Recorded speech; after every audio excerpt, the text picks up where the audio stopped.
नमस्कार, लोकराज्य न्यूज 24 मध्ये आपल्या सगळ्यांचे स्वागत।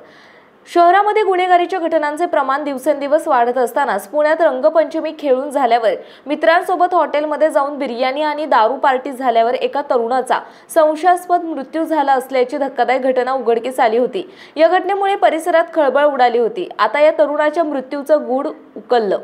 ससूनच्या शवविच्छेदन अहवालात त्याचा गळा दाबून खून झाल्याचं उघडकीस आलंय।